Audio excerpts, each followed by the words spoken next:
సౌలు రోజు హింసబెట్టి హతమార్చుతూ తిరుగుచుండెను.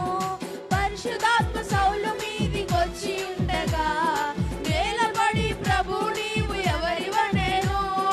పరిశుద్ధాత్మ సౌలు మీదికొచ్చి ఉండగా నేలబడి ప్రభు నీవు ఎవరివనేను.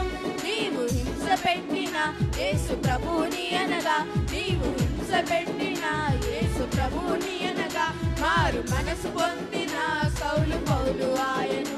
మారు మనసు పొందిన